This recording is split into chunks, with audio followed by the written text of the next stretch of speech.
बिस्मिल्लाहिर्रहमानिर्रहीम। लाखों करोड़ों दुरूदो सलाम मोहम्मद मुस्तफ़ा सल्लल्लाहु अलैहि वसल्लम और आले मोहम्मद पर। मैं हूं उमर दराज गोंदल। तहरीक इंसाफ को सियासी तौर पे काम करने हैं और सियासी तौर पे काम ना किए जाएं तो फिर कुछ नुकसान भी होता है। उसकी एक मिसाल देता हूं कि आज एक क्लिप आया जिसमें राना सनाउल्लाह एक शो में बैठे हुए कह रहे थे कि अगर पीटीआई गलती पर गलती दोहराती रही तो इनके साथ 8 फरवरी हो जाएगा। अब इसका मतलब क्या था?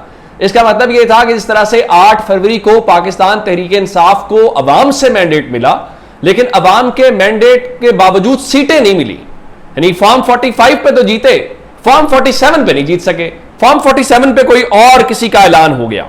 अब इसके बीच में 2-3 बातें बड़ी इंपॉर्टेंट हुई हैं। एक, लाहौर की जो कोट लखपत जेल है वहां पर पाकिस्तान तहरीक इंसाफ के जितने असीर रहनुमा हैं उनका एक मुश्तरका बयान आया है। कौन कौन? मियां महमूद रशीद साहब, डॉक्टर यास्मीन राशिद, शाह महमूद कुरैशी, इजाज अहमद चौधरी और उमर सरफराज चीमा। उसमें उन्होंने लिखा जी मुल्की तारीख का जो बदतरीन बहरान है उसमें से निकलने का एक ही रास्ता है और वो मुज़ाकरात है। और उनके मुताबिक मुज़ाकरात हर सतह पर होने जरूरी है। सियासी सतह पर भी मुज़ाकरात जरूरी है और मुक्तदरा की सतह पर भी मुज़ाकरात जरूरी है, यानी एस्टैब्लिशमेंट की सतह के ऊपर भी मुज़ाकरात जरूरी है। और उनके मुताबिक इसका जो आगाज है वो सियासी मुज़ाकरात से किया जाए और तहरीक इंसाफ के लाहौर में जो असीर रहनुमा हैं, जो सीनियर ज़ाहिर लॉट है, उनको इसका हिस्सा बनाया जाए। और उनका अगर मुज़ाकरात के आगाज करने पर किसी फरीक को मतून करना इस सारे अमल को सबूताज करने के मुतरादिफ होगा और उसकी जिम्मेदारी हुकूमत पे होगी। यानी आप मुज़ाकरात करना चाहते हैं लेकिन किसी के ऊपर आप वो शोर शराबा और सारी बातें करना चाहते हैं। साथ ही उन्होंने ये कहा कि इस हवाले से जो मुज़ाकरात की कमेटी है वो कौन उसमें होगा, कमेटी भी तो बनानी है ना, उसकी तकर्री के लिए इमरान खान तक रसाई दी जाए। अब इसके बीच में जो असल बात है कि पाकिस्तान तहरीक इंसाफ ने एक अहम राब्ता किया है। कहा यह जा रहा है, अभी तो चले पेशावर हाई कोर्ट ने सीटों पर हल्फ रोका है, लेकिन इतलात यह है कि आप 25 सीटें जब अपोजिशन को देंगे तो खैबर पख्तूनख्वा में शायद तहरीक इंसाफ की हुकूमत गिराई जाए। अच्छा, वैसे पॉपुलर या एक रिदम बनाने के लिए आप कहेंगे कि तहरीक इंसाफ की हुकूमत गिराई जाए, लेकिन सियासी तौर पर कौन चाहेगा तहरीक इंसाफ की हुकूमत गिराना? कि तहरीक इंसाफ की हुकूमत गिरा के आप उनको मजीद मकबूल ही करेंगे। लोगों की नजर में तो ऑलरेडी वो मकबूल हैं और वो मजलूम भी हैं कि उनके साथ ज्यादतियां हो रही हैं। तो अगर हुकूमत भी गिरा दी जाए, जिस तरह पंजाब और खैबर पख्तूनख्वा में खुद उन्होंने हुकूमत गिराई, तो क्या ग्राफ नीचे गया या ऊपर गया? ऊपर गया। अब ग्राफ ऊपर जाएगा तो सियासी तौर पर कोई सियासी जय्यद आदमी नहीं चाहेगा कि उनकी हुकूमत गिराई जाए।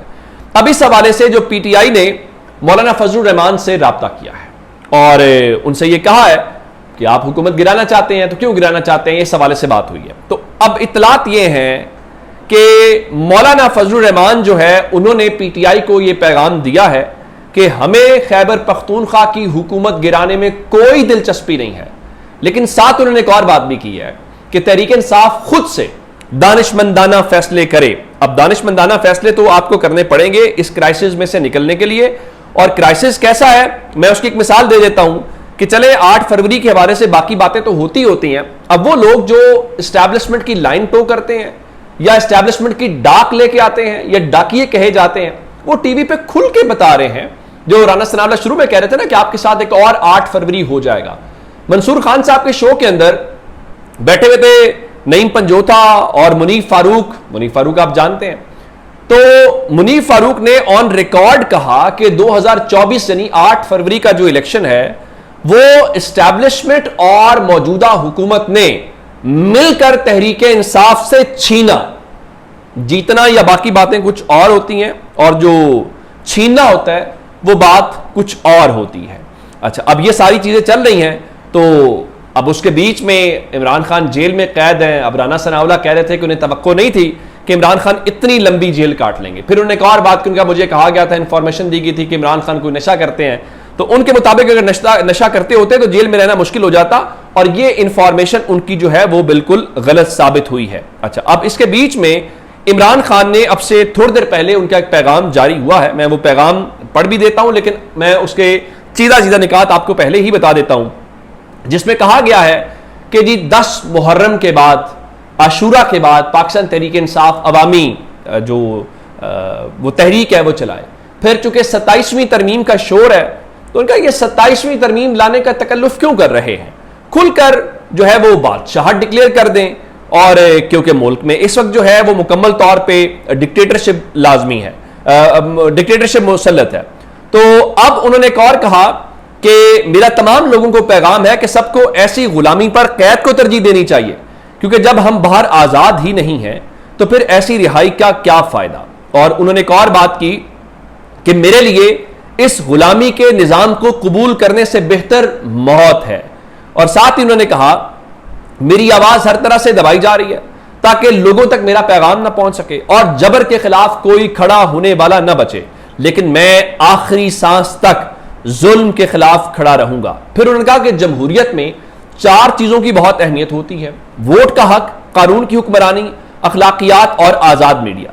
26वीं आईनी तरमीम ने इन चारों को खत्म करके रख दिया है, यानी वोट का हक भी खत्म हो गया, फॉर्म 47 की बात की, और कानून की हुक्मरानी इस तरीके से खत्म हो गई कि जो अदलिया है उसको हुकूमत एक झैली महकमा बना दिया गया है, और माशरे की अखलाकियात उनका जी खुलेआम फरोख्त हो रही है, अदलिया इस माफिया के अंगूठे के नीचे है, और जो आजाद मीडिया है उस पर वैसे लोगों को निशाना बनाया जा रहा है। फिर उन्होंने पंजाब के हवाले से भी गुफ्तगू की है। उन्होंने कहा कि जो एहतजाज है वो बुनियादी जमहूरी और आईनी हक है, लेकिन पंजाब असम्बली में एहतजाज करने वाले हमारे 26 अरकान असम्बली को मुअत्तल कर दिया गया।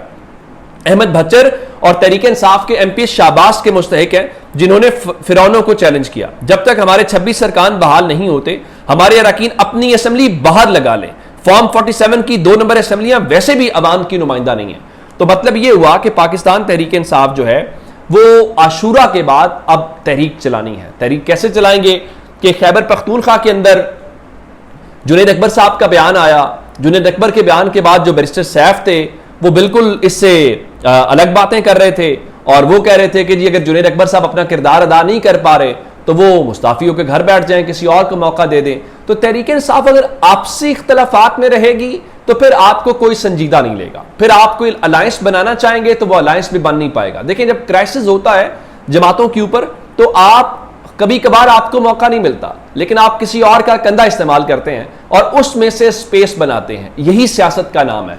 तो तहरीक इंसाफ को बुनियादी तौर पे अवाम की मकबूलियत, अवाम की कबूलियत उनके साथ है, इसमें कोई दूसरी राय नहीं है। लेकिन अब उसको एक मोमेंटम में वापस लेके आना, एक प्रेशर बिल्ड करना, ये आपका असल इम्तिहान है। वो आप कैसे करेंगे, कौन करेगा, ऐसा कौन सा फेस है।